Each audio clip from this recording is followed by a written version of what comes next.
Hey there, thanks for tuning into DuckBricks. I'm Chris, and what is probably the most frequently asked question that I get asked on basically every video of this channel is how do I afford all of this Lego? Well, finally, I've decided to actually sit down and put together a video of not just how I managed to drum up the funds for my Lego collection, but also the journey that took me to this place and what I've done in life to basically try to bring myself to amass the largest Lego collection in the world. This is probably one of the most frequently requested videos ever, so I can't wait to dive into it right now and share my journey with all of you. Okay, so where to even begin with this? Obviously, this is a question that I get asked a ton. I don't think there is a single video I put out that manages to avoid the comment of, how on earth did I manage to source all of this Lego? And the answer is a little bit more complicated than it may seem, and I think there is an easy way to explain what I do today and the ways that I am able to fund my Lego collection, but I figured, you know what, why not just put the entire DuckBricks story out on video so folks can actually reference this if you're curious as to how I got to where I am and some of my goals for the future as well. I was recently having a conversation about this with a really good friend of mine trying to learn more about the world of entrepreneurship and business, and I figured that it was such a good convo, why not actually turn it into a video? So here I am. This is kind of a story of my life, so to speak, obviously just kind of focusing in on the details that have brought me to doing DuckBricks and doing all sorts of other stuff at the same time, but without further ado, let's jump in. So what do I do right now?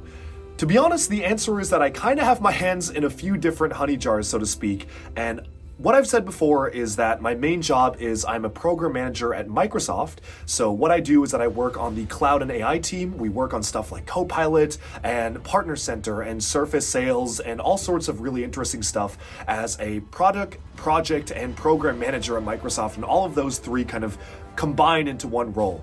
And it's been a really fulfilling journey. I've been with Microsoft for around 2 years now by the time this video is actually going to be released. I did an internship before that, and we'll get more into that later, but it is primarily my main and most steady source of income right now. Aside from Microsoft though, because what I try to do is not really use a ton of my money from Microsoft on Lego. I try to put it into savings and to other investments, but at the same time, I also run a startup, and it is an AI data forecasting startup called Augur AI. And what we do is that we basically do demand forecasting for one of the world's largest food manufacturers, predicting supply and demand with the overall mission to cut down on food waste, where so much food is overproduced and thrown out year after year, month after month, even day after day, and there's just really no easy way to solve the problem without collating a ton of data and trying to predict, well, how much demand should we account for when making a certain amount of food. We're lucky enough to have signed contracts with this large food manufacturer, and I've used the funds from this startup to actually kickstart a number of my other ventures. One of the other main things I work on right now is that it's actually going to be announced very soon, or maybe it has already been publicly announced, but it is a venture capital fund called Nui Ventures.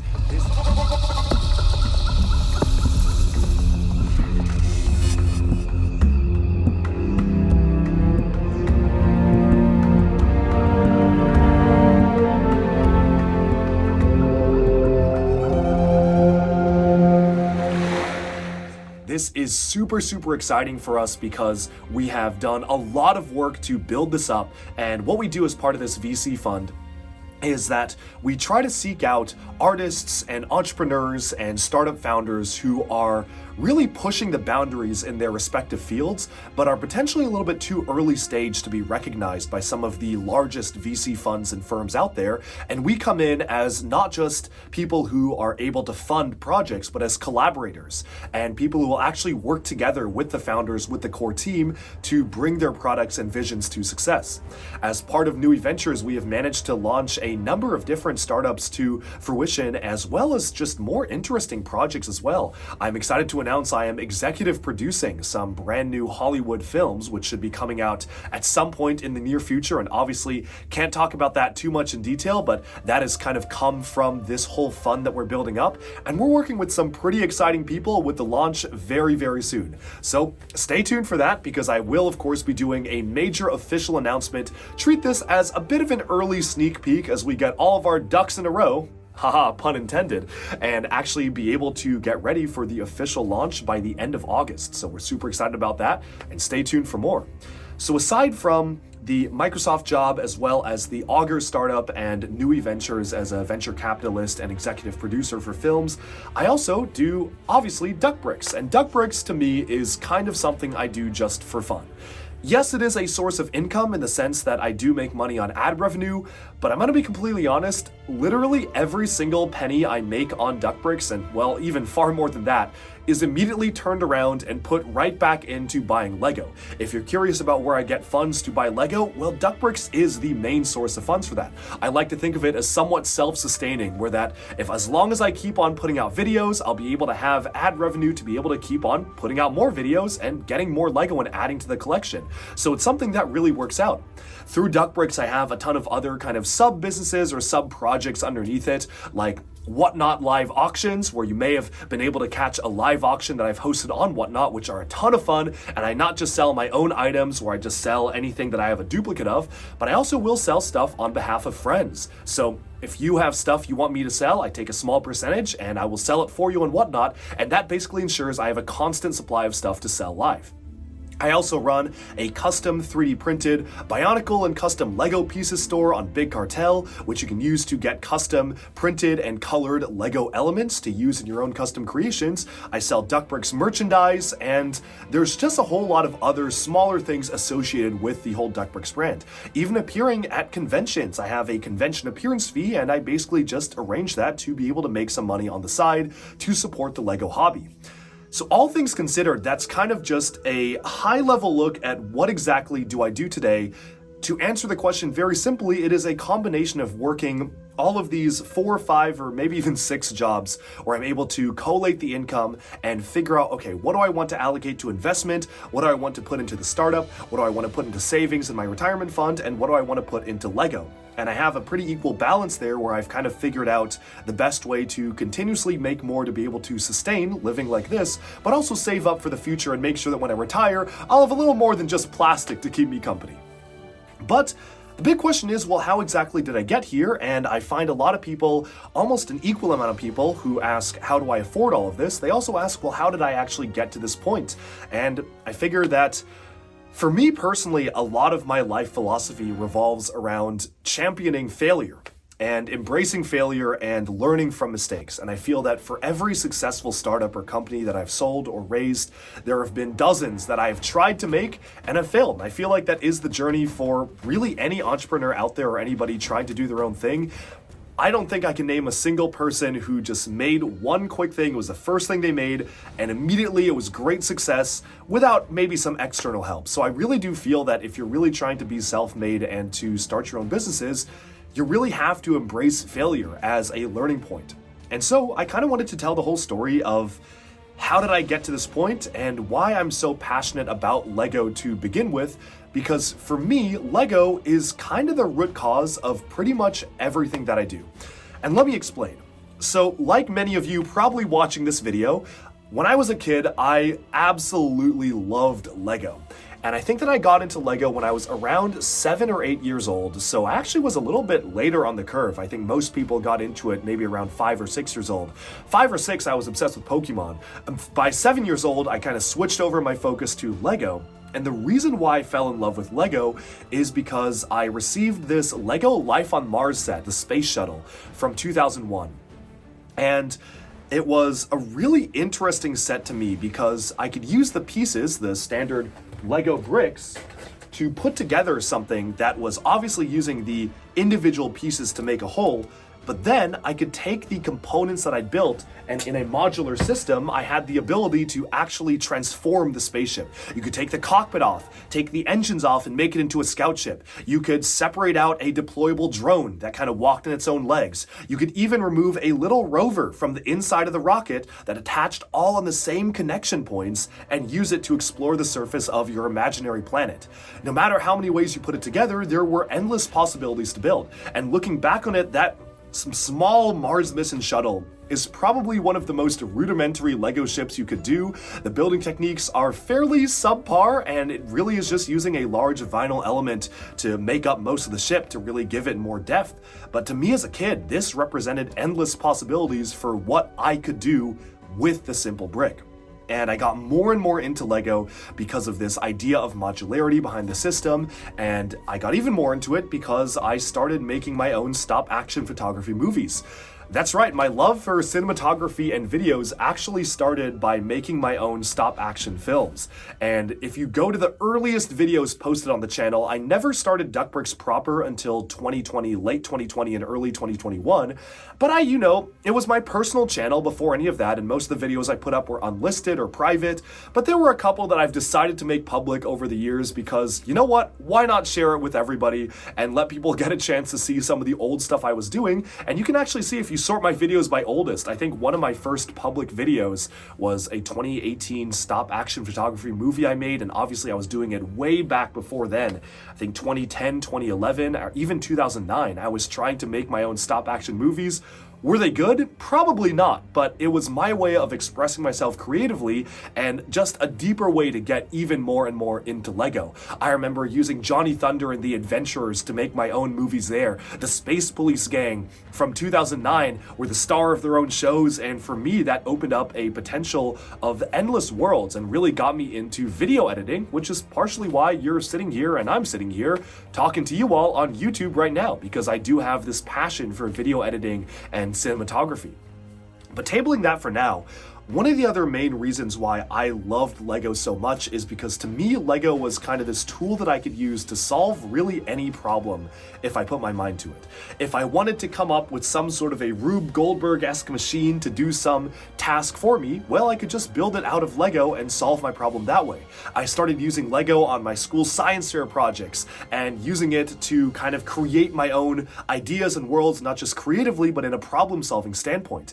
And I guess I didn't really know it then, but I feel like that really is the basis of entrepreneurship. It's identifying a pain point, a problem in society, and then coming up with a useful innovation to fix it. And I feel like LEGO instilled in me this sense of wanting to be creative, of wanting to build my own solutions to problems. And that's why I'm so passionate about sharing LEGO with all of you and all the viewers, and especially the next generation of kids, because I feel like the best way to equip next generations to be the builders of the future, to solve the big problems that will be long dead and won't be having solved in our lifetimes, is to instill this sense of creativity in them. And that's why I got into so much stuff I do today. And it would be a dream come true to just have even one kid watch a DuckBricks video or see something LEGO related, and because they got into LEGO, they then become the next innovator, the next change maker, and that's really the goal. So that's why LEGO is so important to me. But for me, going into from grade school to middle school, at the start of middle school, I was really starting to experiment with, well, what's the next step besides LEGO and beyond LEGO? What can I do next to really take things to the next level? And the answer to that was building iOS apps. And I got really deep into making my own iOS and Apple iPhone applications. So what I would do is, back then, this was before Swift, for those who are familiar. This was, I think it was C# or C++. Oh my goodness, it's been a while since I've touched that. But I was doing it in some sort of Objective-C based language, and really just trying to teach myself programming from scratch to make iPhone applications, because to me that was the next step. There were problems that I wanted to solve that I couldn't solve with LEGO, but I could solve with technology. And I used what I had learned from my passion for LEGO to actually take it to the next level. One of the things is that back then my mom worked as a speech pathologist at a nursing home. And one of the issues that they had were that essentially they often had a really short supply of hearing aids, and hearing aids were really expensive, and a lot of times what patients just really needed were either an easy way to understand what was being told to them, or just that they were hard of hearing and needed the noise to be louder. So what I did is I made this very, very simple app. IntelliAmp is what I called it, like IntelliAmplifier. This was under a branch of companies called IntelliNinja LLC, which if you really dig deep into the history of myself and DuckBricks, you might find some references to IntelliNinja being kind of that original name for what I was calling my companies. But IntelliAmp was this application where you could kind of have the volume boosted on your headphones. You could kind of control it based on somebody speaking and then amplifying the volume that you hear. It also did some text to speech, so you could actually see, okay, if someone's saying something, here's what they're saying in text. Super, super simple. Obviously, all things that you can do with probably the standard iPhone today. But for me in 2014, that was my first iOS app that I made, and it was really exciting because my mom was able to actually use it at her workplace and to great benefit. And this was the very first example, and I guess I didn't really know it then, but I was identifying a pain point or problem and then developing something to solve it. So that was awesome. And for me, just the fact that my mom actually found it useful was so exciting to me as a kid. Just 14 years old, feeling like, wow, I created something that my mom uses at her job. I wonder what else I can create from there. And so I went down this path of creating all sorts of different iOS applications, and I won't tell the story of every single one, but one that became very impactful to me is that as I was kind of moving on from middle school to high school, I had one of the most important and monumental and impactful teacher relationships that I've had in my life. And her name was Dr. Bricker, and she was my computer science teacher in high school. So it was 9th grade, high school. I must have been around, 15 years old, something around that age. And she saw that I had this passion for creating apps and for addressing problems. But she went to me and she said, and I'll never forget these words, and she said, "You're really good at making inventions, and I see you dedicating so much time outside of school to create all of these wacky and wild, interesting inventions, whether it be iOS apps, or by then I was starting to dabble with hardware and circuitry and soldering and actually creating, using like Arduino and stuff like that, small circuit boards to do physical hardware projects."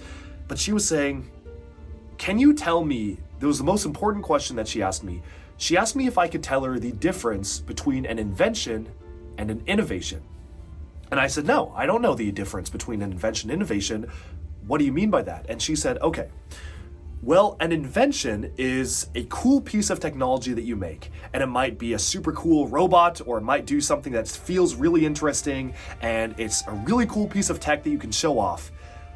But it's always just going to remain that. It's always just going to be an invention until you decide to either turn it into an innovation or make a new innovation.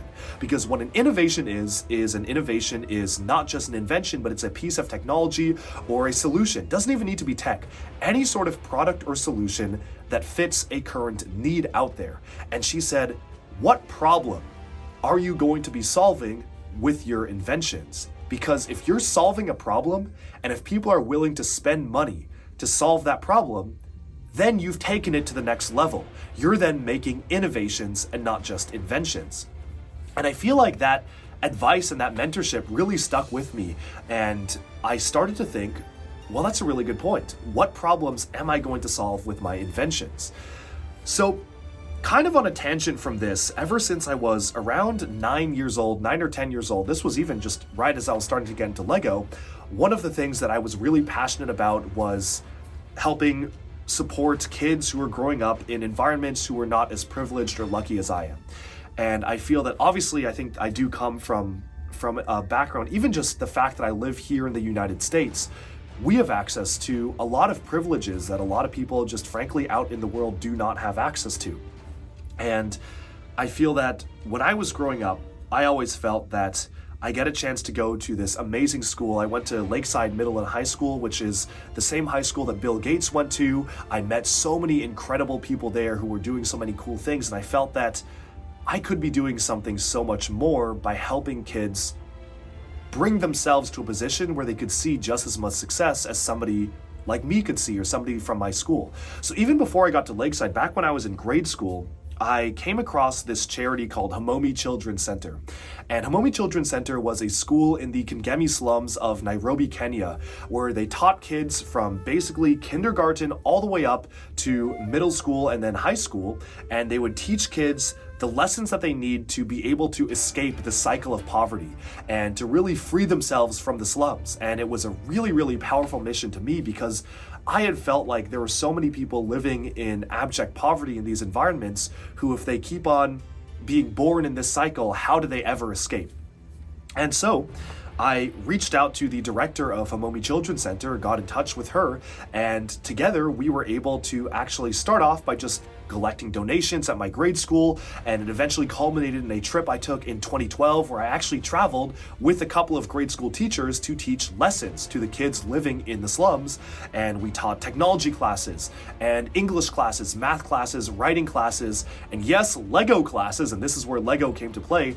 I would basically take my bins and bins full of bulk Lego, and I would transport absolutely gargantuan bins and just bring as much as I could and bring it as a material to inspire the kids living there to build their own creations and get creative, but also use Lego to solve problems. I would devise challenges and competitions like who can build the strongest bridge, or who can build the tallest tower, and who can build the race car that will go the straightest down the track. And I feel like putting an engineering spin on it and making Lego a form of education to be used in the classroom was really important for me, because that was what I wanted to do with Lego, was to get kids more excited. And especially in a place like the slums of Nairobi, Kenya, I mean, you and I all know how much Lego costs and how expensive it is. It's really hard for kids there to get Lego. And I'm sitting on so much bulk, I figured why not just bring it over and let kids unlock their creative potential by using the Lego that I've brought to do this. And so pretty much starting 2012, every year I would go to Kenya and I would bring friends with me. I would actually try to bring a different friend each time, and we'd teach lessons and actually spend a week or a week and a half there to really just also equip the teachers with the tools they needed to improve their curriculum. I would teach PowerPoint lessons to the teachers on how to make the best PowerPoint presentations, so then they could actually go and make better presentations to teach kids in the future. But all of that to say is that on my many trips to Kenya and living kind of right in Kenya, right interacting in the slums, oftentimes I would drink water that was not necessarily the cleanest. And I think that especially in Seattle, Washington, where I grew up, the water is known to be crystal clean. So I had no problems with it. In fact, I was underprepared for actually going there for weeks at a time and then just consuming whatever water they had on hand. And I often would end up getting kind of sick by the water I would drink. And it wasn't even just in the slums. Sometimes it would be at restaurants, and I would end up having stomach issues. And well, I figured, well, isn't there an easier way to test the purity of water? And I did research at the time, and there were there was a lot of different solutions to filter out water, but they were pretty large and bulky, and I figured, well, what if I could just stick something in the water and test the purity, see if it's good to drink, and if not, I'll just drink a packed water bottle instead. And that ideation kind of led me down to discovering what does it mean for water to be pure, and what does it mean for water to be clean, and uncovering ppm metrics, so parts per million I believe was the metric I was using, and this was years ago. But eventually I had this idea to create a tandem hardware device and iOS app. The hardware device was a Bluetooth mobile hardware device that could connect to your phone, and it had two prongs that you could stick into your glass of water. And by sticking it would actually measure current running through the prongs, and also measure a couple of other things with some sensors I had built into the piece of hardware to detect how clean the water was to drink. From there, it would report back to the phone. I could get an instant notification on the phone. It would say whether your water is good to drink, mediocre, or just okay to drink, or absolutely do not drink this. And I was able to test it by actually just taking water and then putting dirt in it, and then seeing like how actually it would detect and go from there. And it was a very rudimentary project, and I feel like there's so much more science that goes into testing water. But as a kid in middle school, this was the easiest way for me to just quickly test if water was safe to drink.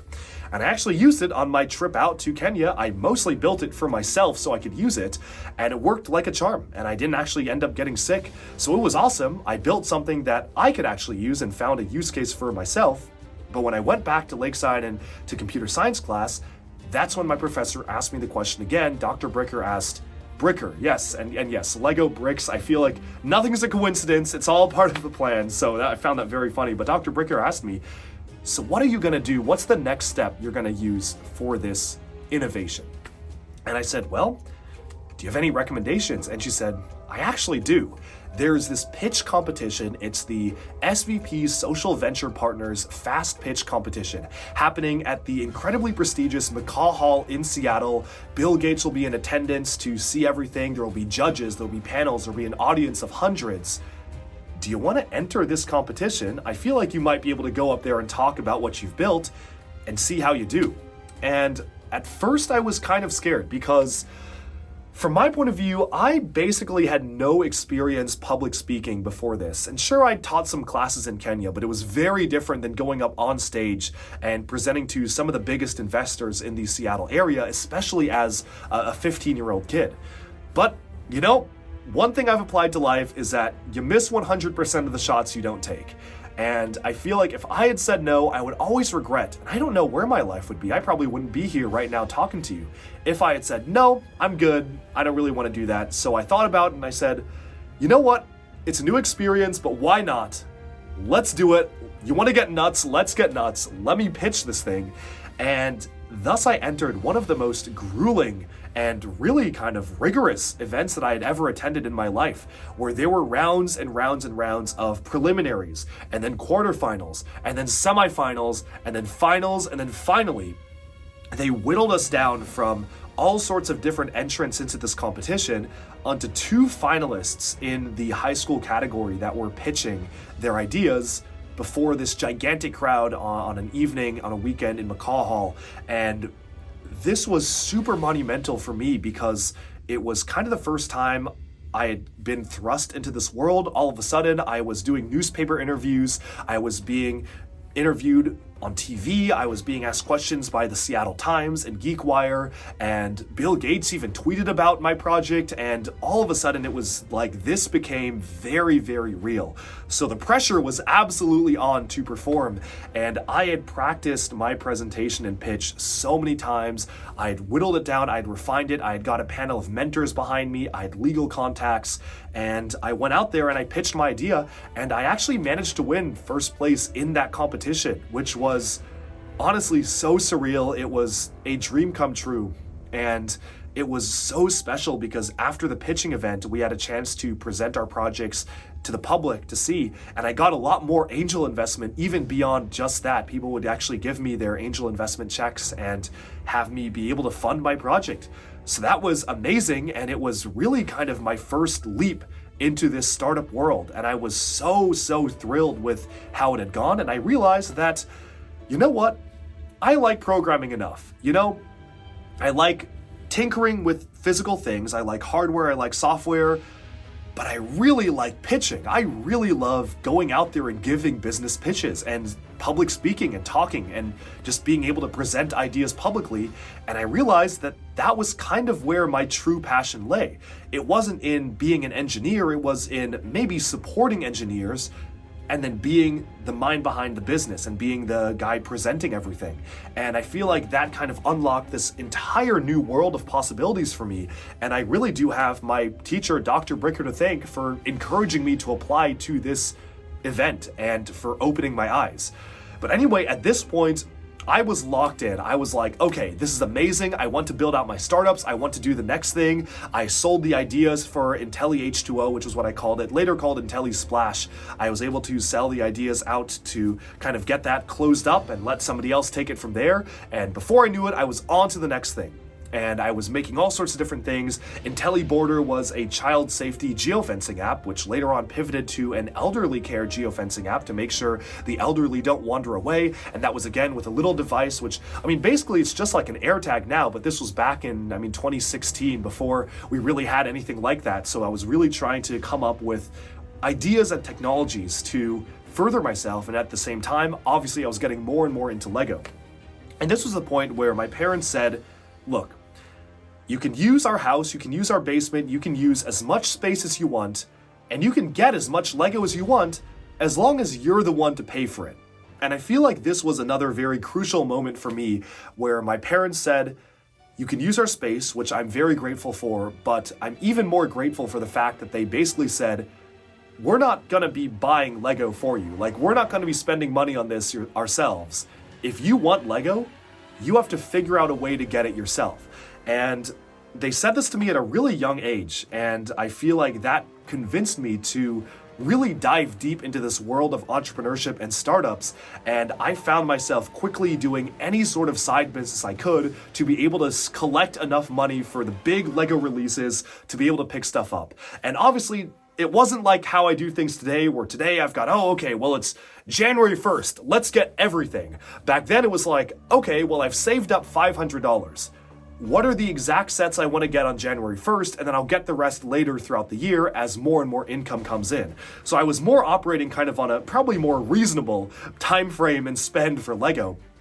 But I was doing all of this to really be able to infuse myself with this drive to succeed and this drive to motivate myself to just make my own money.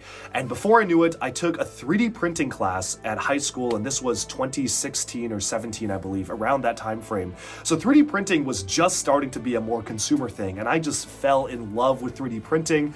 The marriage was perfect because, well, Lego, obviously physical. I could design something in 3D space and then 3D print it. That's where I learned how to use Rhinoceros, which is the 3D software I still use today, even though many of my friends say there are better softwares to use, and I believe that, and I know they're probably right, but I have this loyalty to Rhino, and I just know it so well at this point that I just keep on using it for my own 3D designs. But I was using Rhino, I was making my own Lego parts, but then I was like, well, why don't I turn this into a business as well? So middle school or high school Chris decided, you know what, we have school dances and we have school proms. One of the coolest ways I was able to ask someone out to prom was by printing out a little heart box to them and putting our names in it and then asking them out that way. You know, even baby Chris had Riz. I mean, arguably even more than adult Chris has. But I was like, you know what? I like to spread the wealth. You know, I don't keep my secrets to myself. I help the homies out. So I was like, why don't I just like sell these really interesting prom invitation gifts to my friends, and I'll customize it for them. You tell me your name, you tell me the girl's name, or you tell me their name, the boy's name. I don't know, I don't care who it is. You tell me the name of the person you want to ask, he, she, or they, and I will put them down, and you'll be able to purchase this from me. And I was able to raise enough money doing that, and then doing other weird and like funny 3D printed stuff. Like I actually figured out a way to 3D scan people's heads in high school. So I brought my Kinect from home, like, you know, my Xbox Kinect, and I would use it to scan 3D, get the 3D mapping of somebody's head, and then 3D print it. And you could actually get a bust of yourself in different sizes. And before I knew it, this 3D printing store kind of took off. It became the craze in my high school. People were buying my 3D printed stuff. People were commissioning me to do different things. And this was just another source of income that I could use to eventually fund my own stuff. And at this point, I had purchased my own 3D printer. I built it myself. And then I even actually was able to create an auto bed leveling software for the 3D printer. So even if the bed is lopsided, I had a programmatical script so it could automatically print even on a very lopsided bed. And then I got a chance to actually go to Stanford and present what I had built as a modification to these Prusa printers during this FabLearn conference, which was a conference where they brought innovators from around the world to demonstrate what they had done. So that was awesome, and that kind of opened even more doors in that space. And then through there, everything loops back on itself, and I feel like I never know where my paths are leading, but they're always leading somewhere, and things tend to end up being interrelated, where at the Stanford FabLearn conference, I met this incredible educator who was creating these devices called foldscopes, and they were little cardboard microscopes that you could use without having to buy a microscope. You could use your phone lens, put it in front of your phone lens, and use it as an actual microscope. And so I brought like 500 of his foldscopes over to my next trip to Kenya, and then introduced the kids to investigating things under the microscope in Kenya. And it's that sort of full circle thing that I feel is what really gives a lot of meaning to my life and what I do and makes me really excited, is that I feel like you never know what kind of people you're going to meet, what kinds of connections you're going to make until you actually go out there and do them, and one thing leads to another. At the same time, I was getting more and more into video editing. I took video editing classes, and eventually I was becoming self-taught. I taught myself the Adobe suite, so Premiere Pro and After Effects, and before I knew it, I was making my own silly and goofy short films with crazy special effects like superhero powers and magic stuff and green screening and all sorts of stuff like that. And then I submitted one of my short films to the SIGGRAPH Film Festival, again on recommendation of Dr. Bricker, my computer science teacher. and it actually got accepted. So we were able to get funding from Lakeside, my high school, to bring me out to SIGGRAPH for 2 years in a row and present exactly what I had put together in a massive experience. And it was there where I was able to meet so many people doing their own film stuff and digital media. I was able to attend a panel hosted by the VFX artists behind, at that time it was Guardians of the Galaxy Volume 2, it was Solo, A Star Wars Story, it was Captain America Civil War, so you can get that exact time frame of those movies coming out. I was sitting there in the audience listening to the VFX breakdown panel, and Star Wars The Force Awakens as well, because that was 2016, so I got to see a panel for that. And they had some of the top creatives there talking about it, the movie directors, and it was so surreal. That is a conference I definitely want to go back to at some point in my life. But it was super cool because not only was I there to see things, but I was there to present my short films. And going around the hall, I could see my short films playing on the screens, and that was just so surreal. Seeing that next to actual industry standard work was absolutely insane, and I'm very lucky to have been able to have the chance to do that. But all that's to say is that I was building up skill sets in different areas, in entrepreneurship, in tech, in VFX, in 3D printing, and eventually it came time for the summer of 2017. This was an important summer because it was the first summer before my final year in high school, so right before going to college, and I was trying to figure out what I wanted to do. And well, the choice was kind of simple. If I was able to get accepted to it, it was this program that was called MIT Launch. And I think they've now since rebranded to LaunchX and they've kind of shifted focus. But back then, this was a program that was hosted by MIT, and it was at MIT in Boston. And you basically had a chance to go out there, and it acted as a startup incubator for young entrepreneurs and young change makers. And I applied and got accepted. And I have to say that was probably one of the most meaningful experiences of my life. And to this day, on Augur AI, the startup I work on right now, one of the people in my core team was a member of that startup. I am still in close contact with the original startup team I built up there, and they are some of the most talented and insanely impressive people I've met in my life. So going to MIT Launch in the summer of 2017 really opened my eyes to this entire new world of people who came from all sorts of diverse backgrounds and environments and places literally around the world. We had people international come in for this, but we all were united for this one passion for solving pain points in society and becoming entrepreneurs. And no matter what your background was or what your specialty was, maybe you're a graphic designer, maybe you're the best computer scientist there is, maybe you're the best hardware engineer there is, at this program, we could all come together and join forces to unite to actually build something together. And so MIT Launch, it was basically this entire summer program. It was basically the entire summer where we were in this intensive living situation. We were living in dorms, in MIT dorms, and we were just thrown into this program of conducting market research and doing pitches and ideating our pitches and presenting to investors and practicing our business models and just going to these lessons where we were taught by actual entrepreneurs to learn by doing. And it was probably the best educational experience maybe of my life. Well, second best. We're getting to the best later on. And it was there where I made some of the best friends that I still have to this day. And it was really special being put in this environment. Literally on day one, we were introduced to this frankly really stupid check-in, check-out system, where obviously since we were minors, we had to be able to check out every time we left the dorms to kind of explore the city. But the way they did it was you had to knock on the door of your RA, and if they weren't in town, then you couldn't leave, and otherwise they had to have a physical sign-in sheet. And anyway, it felt very inefficient. So literally day one of this program, I summoned these 3 other new friends. I'm like, look guys, want to bet we can create a geofencing app that just does the job for us and just automatically alerts RAs and the staff of the program that we're actually clocking in and out of this actual place. And we literally built it in the span of a weekend. I think we pulled 3 all-nighters to get it done. And that was kind of the first time I'd pulled all-nighters in my life, other than another hackathon I did before that. But we built this app, and then MIT itself bought it, and then is like, at least at that time, they were using it to actually have their staff clock in and out as well as us. So that was super crazy to actually have developed something literally on the first 3 or 4 days of this program. And of course we said, well, this is our team. We're the perfect team, and let's go ahead and build out a startup together. And together, myself, who was kind of working on both business model as well as front-end design, teamed up with one of the most brilliant back-end engineers I've ever met to this day. He is, if you Google world's youngest hacker and go to images, his image is number 1, Johnny Wang, and he is probably one of the smartest people I know. He hacked the government and got a medal from the president for hacking the Pentagon when he was in grade school or middle school, and he basically uncovered vulnerabilities there and was able to help patch them.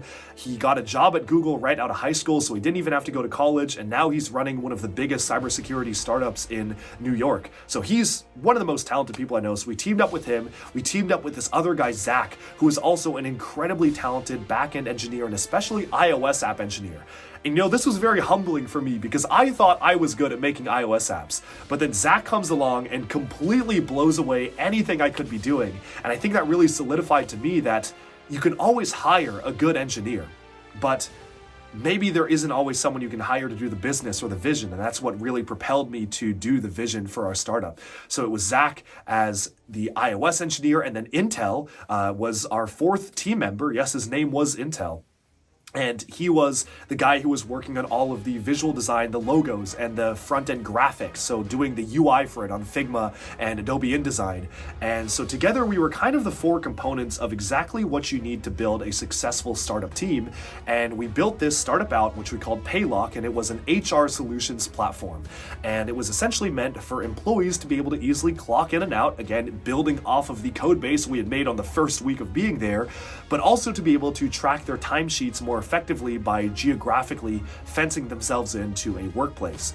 And eventually we actually were able to continue negotiations, and we built this out even into my entire next year, senior year of high school. I was still working on it. Finally, by the time I started college, we sold it to certain Holiday Inn branches in Oregon, and that was it. That was done. We sold it to Holiday Inn, and we were ready for the next thing.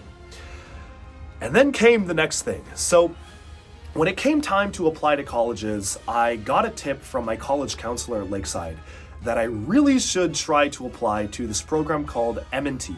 It was the Management and Technology program at the University of Pennsylvania. And what it was a dual degree, dual program focus on business on the Wharton School of Business and engineering on the C's School of Engineering. And so this was a really cool opportunity because obviously, as I've been saying, at that point, I was interested in both. I loved the business side of things. I loved pitching. I loved coming up with business plans. But at the same time, I also was an engineer at heart, and I had Lego to thank for that. And so I had this juxtaposed 2 sides of me, and I figured, well, this program is literally perfect. Yes, it's a dual major, it's a dual degree. I'll have to be doing literally twice as much work as everybody else in the school, but it's worth it because I'll be graduating with 2 degrees under my belt to be able to go out there with the skills I need to bring myself to success.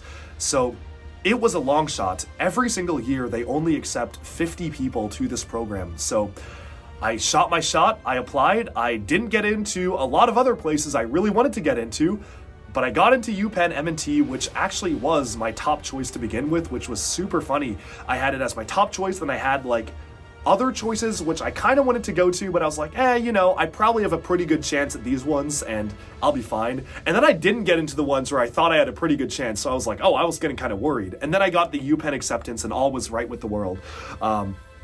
So that was great. And it was really exciting to be able to do that. So I go to UPenn, and this was just another experience where, much like MIT launch, I felt like I was thrown into this world of incredibly talented entrepreneurs and businessmen and engineers and people who came from all around the world, but again, we're all united by this love for building and this love for being entrepreneurs and solving problems. And given that our cohort was literally just 50 people for our grade, I became close friends with pretty much everybody in our group. Everybody knew each other. It was a really great program.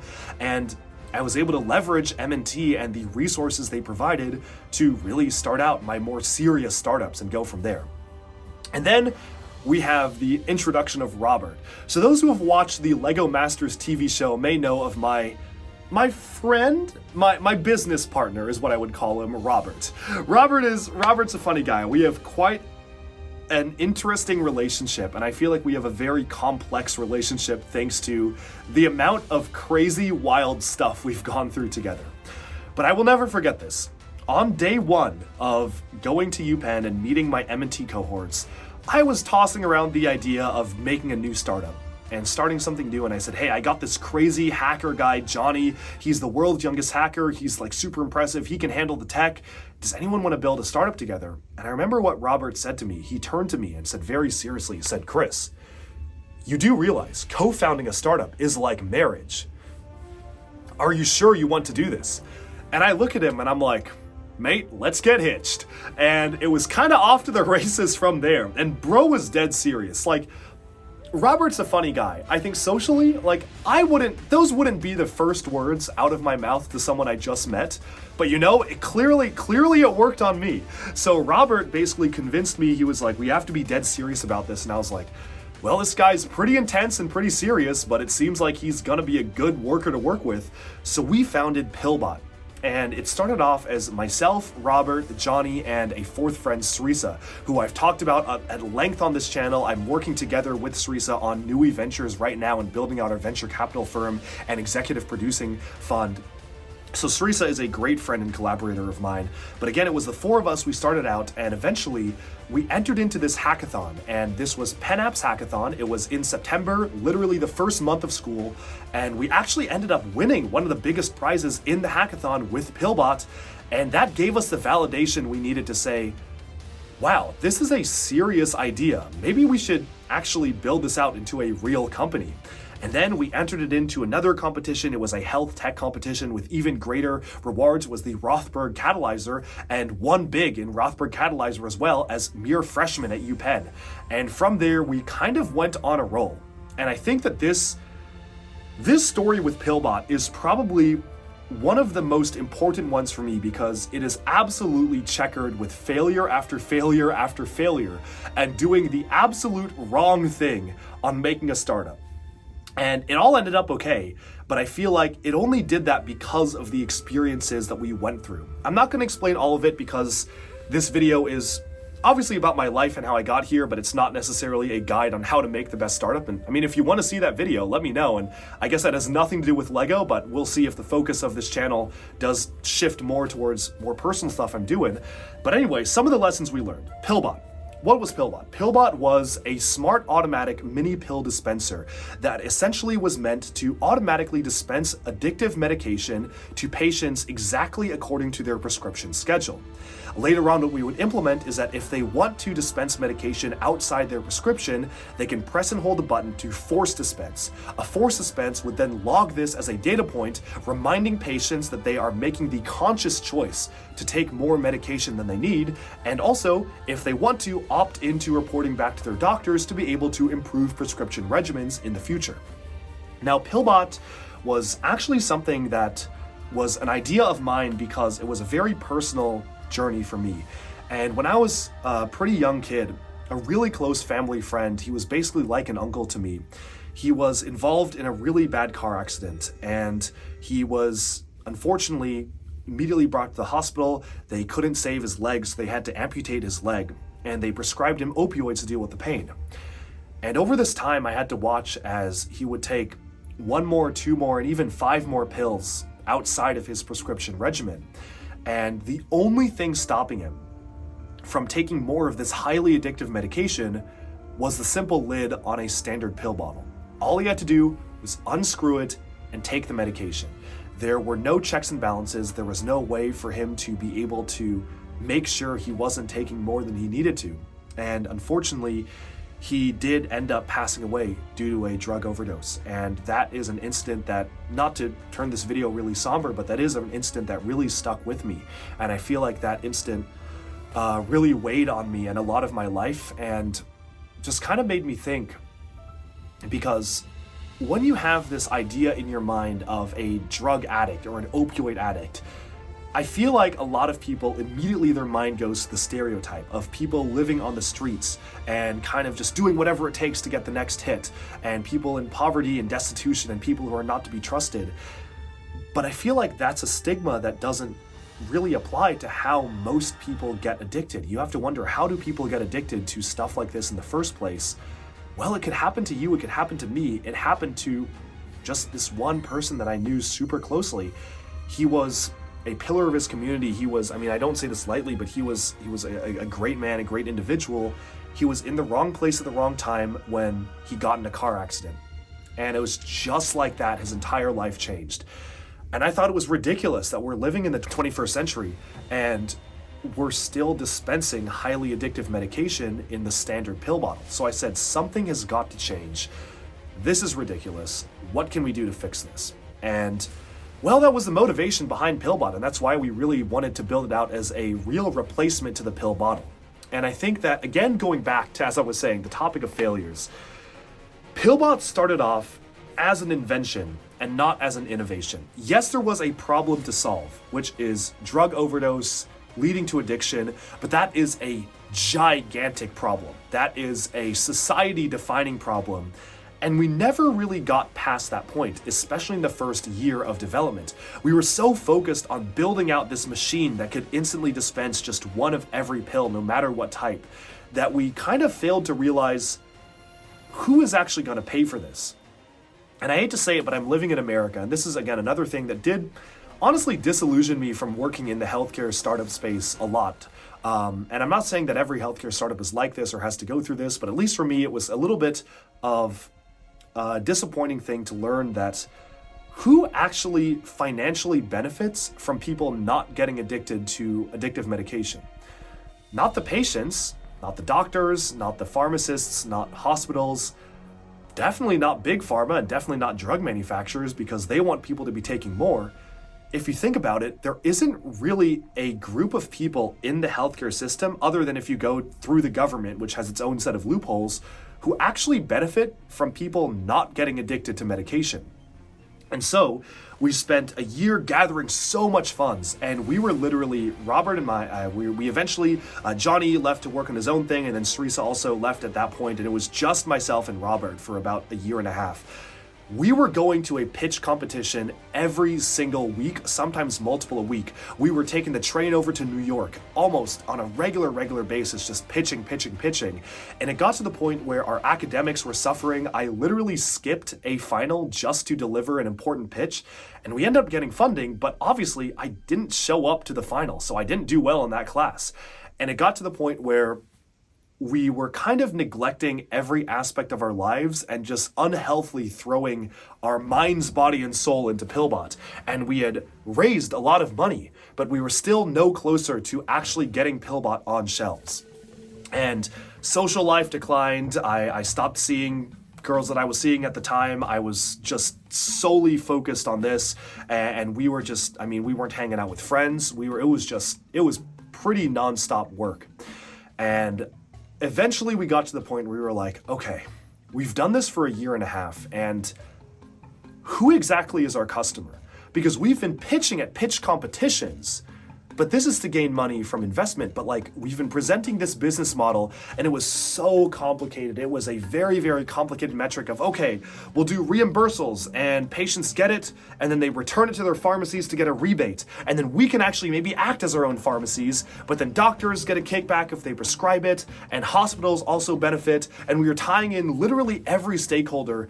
And then finally, we just sat down and said, let's stop focusing on the product and focus on the pain point and the customer. Who is buying this solution? Who is financially benefiting from this? And we stopped. And for 1 month, all we did were conduct in-depth market research. We interviewed patients, pharmacists, doctors, nurses, hospital managers, big pharma. We interviewed drug manufacturers, and finally we interviewed insurance companies.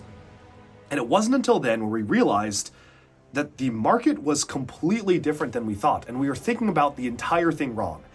We were approaching PillBot as a device company first and foremost. We were a medical device company. We were revolutionizing the pill bottle.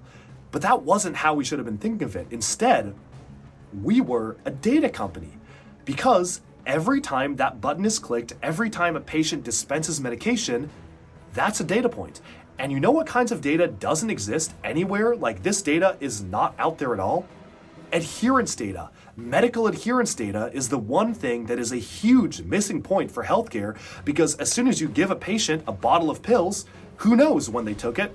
They might have thrown it in their cupboard and forgot. They might have taken them all on day one. They might have just actually adhered to their prescription. You never know. You don't have the data. Because of this, doctors are left in the dark. They have no idea how much to prescribe, and insurance companies don't really know how to best form their practices. But it wasn't until then, so we realized, wow, that is actually the way to monetize this. It's by actually collecting data. And it was really great for a time because we built out a robust data platform. Eventually, COVID hit. Robert left to work on his own stuff. I brought Sarisa back on the team, and then I also recruited another really good friend of mine, Brian, as a mechanical and electrical engineer. And the three of us, myself, Sarisa, Brian, were working hard on this for about 2 years. And then we had probably one of the most important meetings that I've had in my life when it comes to a startup. And I will say that this is probably...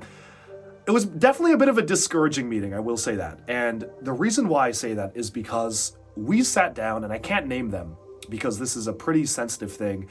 I can talk about it. I won't name the person. You would probably recognize the name of the person because they were a really, really high up person in American healthcare. And we explained what we were doing, and he said, look, kids, this is very noble, but the American healthcare system does not run on nobility. It runs on dollars and money. And he said, you guys are approaching this wrong. You shouldn't be trying to prevent addiction and overdose. You should be making money off of the people that do. And he said, well, here's the plan of what you should do.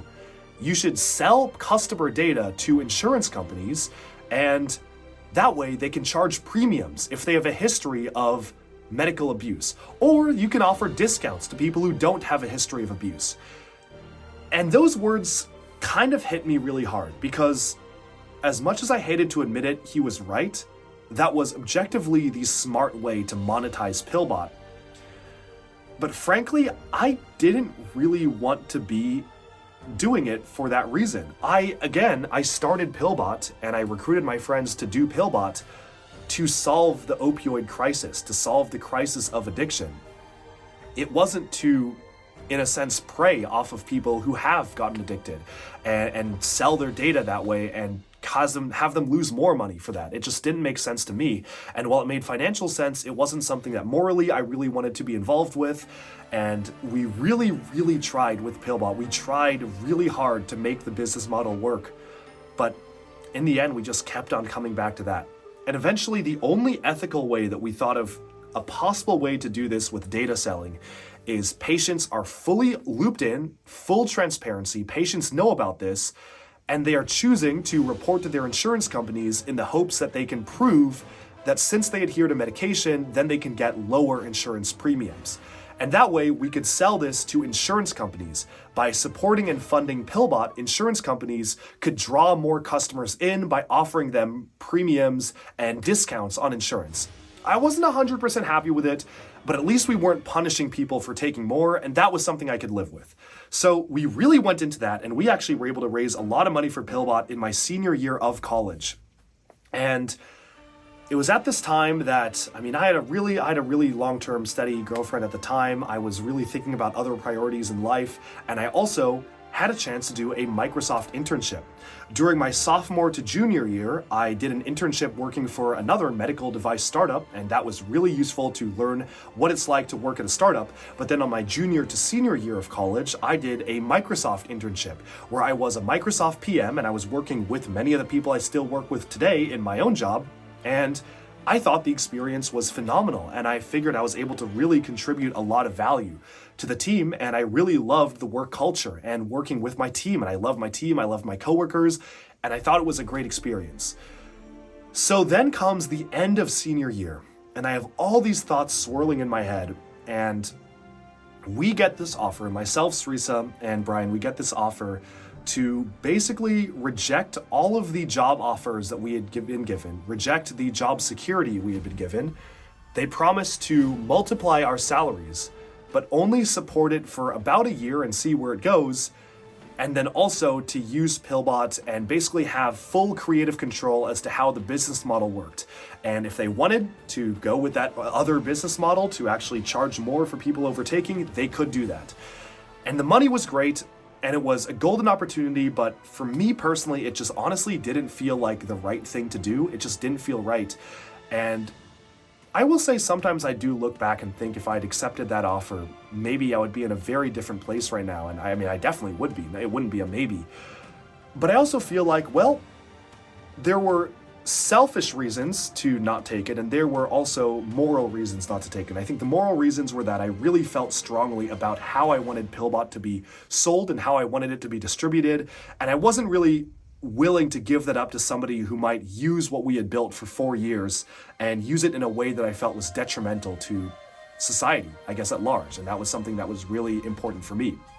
Selfishly and purely thinking about the numbers, I had a very secure job offer from Microsoft. I negotiated up to be able to enter at a higher level, and this was a solid job into infinity. And unless I really messed up, and obviously there are layoffs and things that you can't account for, but I would have to really, unless I chose to leave or got fired, this was a very, very stable job, and it was a stable income.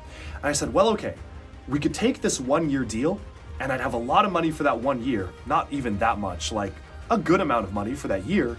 But if Pillbot doesn't go well, we're out there looking for another job. And I just felt like the risk was way too high at that point. And yes, startups are all about risk. And at that point, I just chose not to take the risk, to be honest. And I don't know if it was the right decision, but it's a decision I made, and we have no choice but to live with the decisions we've made and move forwards accordingly. And because of that, I just basically said, nope, we're just gonna hold on to Pillbot. We retain the IP control, and it's just kind of sitting on a shelf. It's sitting on my desk. I use it myself for my allergy medication I take every day. And as far as it is right now, Pillbot is just an invention. And yes, we did raise a lot of money, and we were able to distribute that out and really be able to get a good head start on our careers because of that. But it is still remaining just an invention that we made, sitting on a desk, on a shelf, in a drawer, in my room, upstairs, waiting for maybe in the future, who knows, 10 years from now, 20 years from now, I could be in a completely different stage of life, and I could want to actually restart it again and get the gang back together. Who knows? But that's kind of where it is right now. And that is, I wouldn't call it a failure, because I think it is probably one of the greatest successes in my startup career. Not in the sense that it made a ton of money and was sold and did really well, but in the sense that the learning opportunities I got from failures at every turn with Pillbot were invaluable to me making my own startups and my own ventures today. So I am very, very grateful and happy that I went on this Pillbot journey with my friends to be able to understand what is it like to work with these people and what's it like to really build out a startup like this. Oh man, so that was Pillbot. And that is just the beginning, because after that, I started work at Microsoft in earnest. And before I knew it, Robert and I got the chance to be on LEGO Masters. I've told the story a million times, so I'm not going to repeat it here, but essentially I got recruited to be on LEGO Masters. I was asked if I had anybody in mind to bring on the show, and I really only had one person. And I said, well, you know what? The one person I'm going to bring has got to be Robert, because Robert and I have had our differences. We have called each other the worst things imaginable. We have had the worst fights imaginable. We have almost come to blows. And we have been through thick and thin the most stressful situations in our startup Pillbot. And I said, well, we have been through so much together that we've had every argument we could possibly have.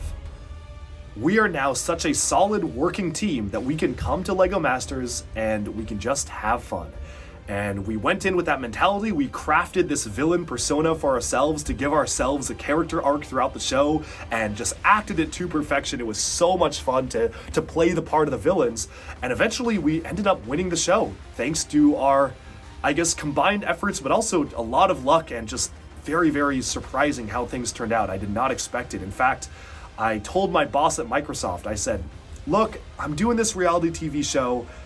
Listen, I don't build mocks. Look, I build sets, I don't build custom creations. I'm gonna be thrown off the show in a week. Let me do this, and I promise I'll be back in like a week and a half's time. Well, 1 week turned into 2 months, and I'm very grateful for Microsoft for being understanding with this crazy leave of absence that I took. But that was it. We did LEGO Masters, and then came the real deal. Then came the big important thing that we wanted to build. And I have told a lot of bits and pieces of this story when I put out my video on what I did with the LEGO Masters prize money, so you can check out that video, which will go into a lot more detail. But essentially, you know, as I said, one thing leads to another, and you end up being in the right place at the right time. I was in Nashville, Tennessee at a startup entrepreneur, founder, and CEO meetup event.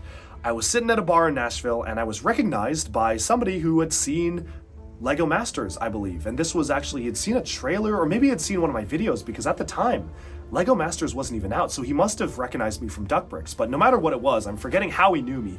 He came over, said hi, we were chatting, I was talking about my past startup endeavors, and he told me that he was a C-level executive at one of the world's biggest food manufacturing companies. And I said, no way. I was like, there's no shot. And well, he didn't tell me that at first. He told me that he works at one of the world's biggest food manufacturing companies and was describing to me this big problem they were facing with a lack of data and the fact that they had no idea how much supply they should be making, and all of the knowledge was spread across tribal knowledge in silos where different factories and manufacturing plants knew only bits and pieces of supply and demand. And I turned to him and I said, look, man, sorry, I don't mean to be rude, but you are telling me you work for one of the world's biggest food manufacturing companies and you don't have a central repository for supply and demand data? I'm like, how are you guys alive? Like, how are you still running? And he said, can you think of an easy way to collate all of our data over years? And I sat there at the bar and I said, give me a month and probably. And it was off to the races. We exchanged contact information. I rounded up Srisa, my good friend, who now is working at Jane Street. Srisa manages $4 billion worth of commodities every single day, and he's actually the world's largest commodities trader for sugar by volume. So obviously he had experience doing trading for food. He kind of knew a little bit about that, and also was one of the smartest people I know. He was ranked like number 7 in the world for chess at one point. So Srisa was my data guy. And I said, look, I got an opportunity, and I know you're making the big bucks at Jane Street. You're making 5 times what I'm making, and I'm making a pretty decent amount, so you're like chilling. So you probably never want to leave. But are you getting bored of what you're doing? Do you want to do something more interesting, like a side venture of our own?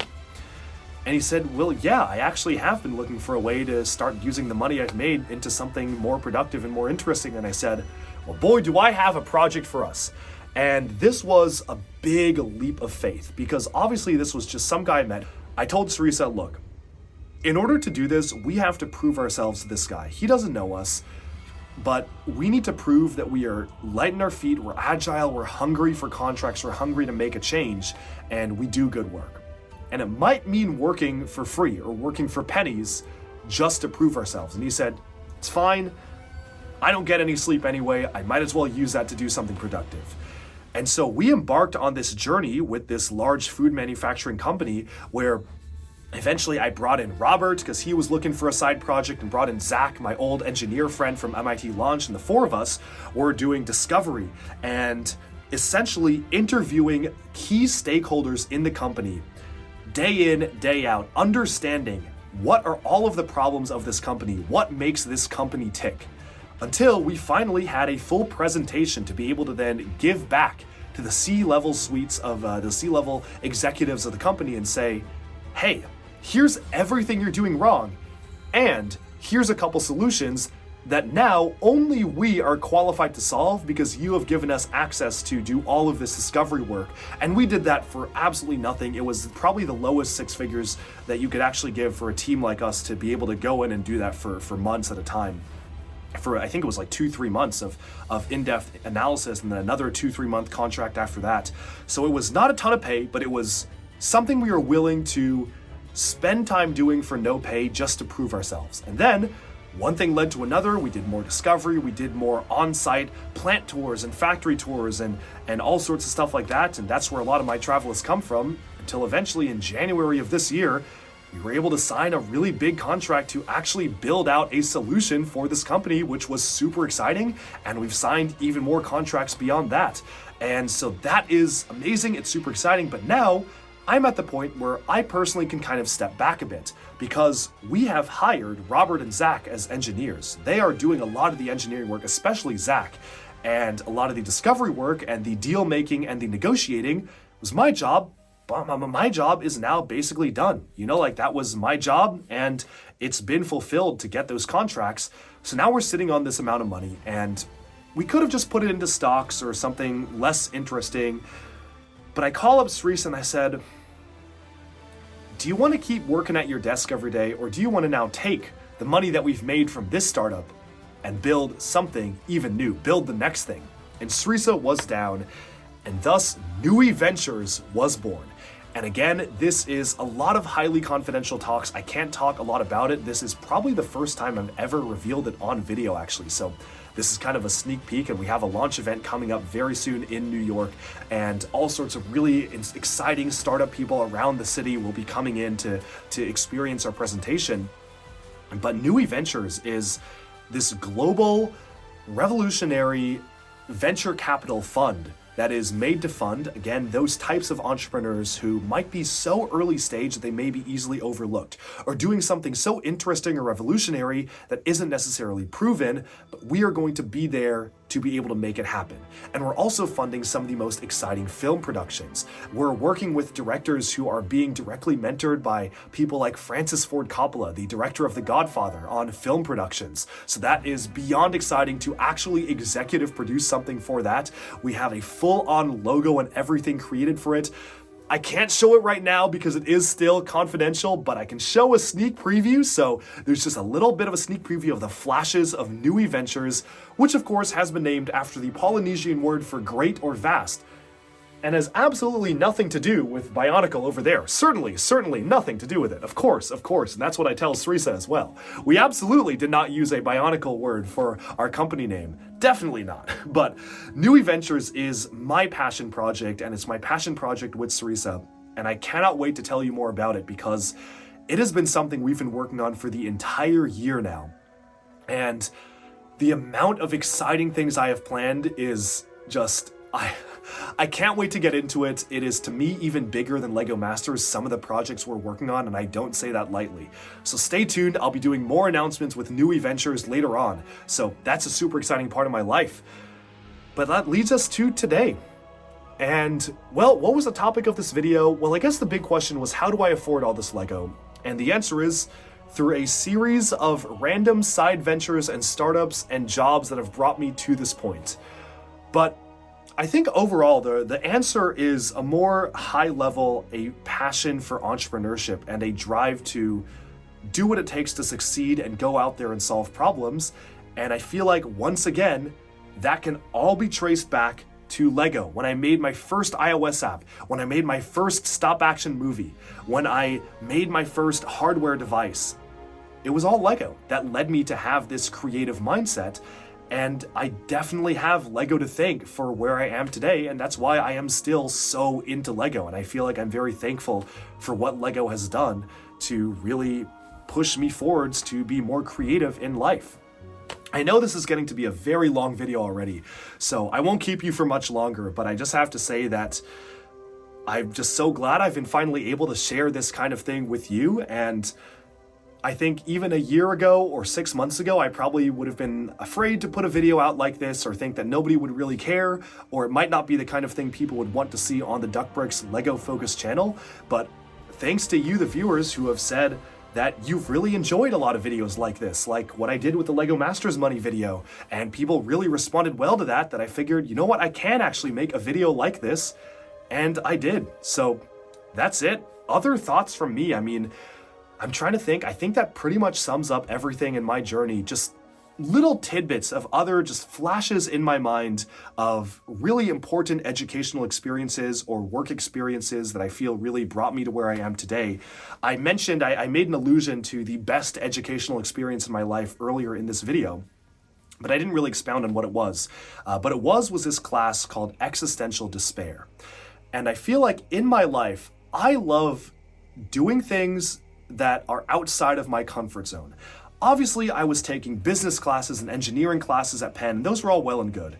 But to me, the thing that gets me excited is meeting people who are doing something completely different, studying something completely different, or learning about something in a completely different field other than what I focus on. And it was the same thing at MIT launch. People came from all these different backgrounds, and it was so energizing being there. When I first got to the M&T program at Penn, same thing. All these people coming from diverse backgrounds. Even Lego Masters was an experience like it. But Existential Despair was a class unlike any other. And I do have mixed feelings on my education at Penn. There were definitely highlights, there were definitely lowlights, and I think that classes-wise, it was just all right. Like, I think that there were classes that I do remember, there were classes I look back fondly, but none as fond as this. Existential Despair was a class that ran from 8 hours straight. So for 8 hours straight on Mondays until midnight. So essentially, what that meant is from 4 p.m. to midnight, we were in class without technology, without our phones. Our phones were collected at the start of class, and we essentially were forced to just talk to each other. Now you might be wondering, what on earth did we do for 8 hours? Well, the thing is, for the 8 hours, a good 5 of those hours was spent with just silent reading time for reading a book. And we were given a different book every single week, focused around existential despair. Ask me if you ever want to see my book Rex list, because I know some really good books I would highly recommend. Blindness by Saramago is probably one of my favorite books ever, and that came from that class. And I'll show the list on screen so you can see it. But we had a chance to not just read these books about these really deep philosophical concepts, but then also discuss it with a group of people. And I remember that is a really memorable class to me because I met someone there who was really special to me, and we were both fast readers, so we were able to just talk for hours and hours in class on Monday, and it didn't even feel like class.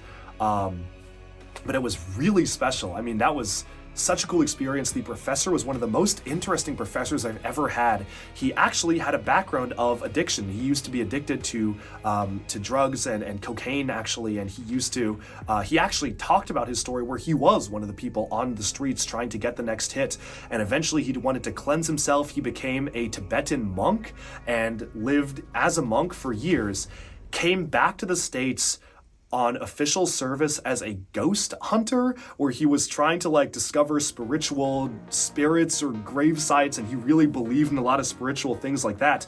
He got hired by Penn because eventually he discovered some secret burial grounds underneath the college, and he was able to kind of work his way into teaching class that way.